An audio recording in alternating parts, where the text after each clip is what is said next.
Alright, hey guys, this is Tony. I just wanted to show some of my friends a little trick. I'm not sure actually where about this one, so I just rather, instead of, raving on about it, rather just show it to them on a video through my phone. Very professional. I'm going to show off a glitch here. There is a particular glitch to capture a Mew, right? So basically, there's about I think you can choose one of 3 to 4 glitches to capture a Mew. There's one particular glitch known as the Ditto glitch, which is used to capture pretty much Mew or any other Pokemon you wish to go for. So, what we're going to do with this glitch is we're going to do something a little bit different. I'm not going to try and capture a Mew, that's too easy. Not a Zapdos, Mew, Mewtwo, no Pokemon whatsoever. We're going to do something else with this glitch.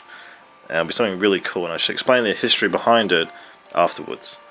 Now, for this glitch, the Ditto glitch involves a number of different steps. So I'll just speed up the game a little bit, because I'm playing through Pokemon Yellow through Pokemon Stadium 2. I've been playing this game for a number of weeks, probably 2 months now. So I'm just trying to unlock sped up versions of Generation 2 games, which requires me to go to round 2 version anyways. So, you need about 2 to 3 Pokemon for this trick, and preferably a whole bunch of strong Pokemon. So, Zapdos is a Pokemon I've been using because he has a special value of 226. Now, for those of you who don't really know the Ditto glitch is all about the Pokemon that you're using for Ditto to transform into. Now, for the Zapdos, for this trick here, my Zapdos' special value is 226. To capture a Mew using this trick, you need to have a Pokemon with a special value of 21. I used this trick to capture a Chansey. By the way, all these Pokemon that you've come across are level 7. The way I captured a Chansey was using a Pokemon with a level special value of 40. I was going to use this trick for this round of the game to capture a Mewtwo level 7, with the special value of 131 to capture this Mewtwo in question. But we're going to do one with 226. Now you're probably wondering, there's about 151 Pokemon, so why would I be using a special value of 226 for this trick? There is some other things you can do this Ditto trick. I'm sure some of you probably looked at this on Wikipedia already, but for the time being, I need this Zapdos for this trick itself. Now besides that, I need a Pokemon that can fly, and a Pokemon that pretty much knows. This is going to be strange for this trick, and by the way, that name there, I just found this Pokemon. I don't pick this name. I think it's from one of my old friends from primary school. I don't know. Growl. I need Growl for this trick as well, surprisingly enough. To capture Mew, Mewtwo, Chansey, whatever Pokemon you want to go for, you don't generally need to do this. And by the way, I used the Red Candy trick to raise to level 100, so it's not legit Pokemon really.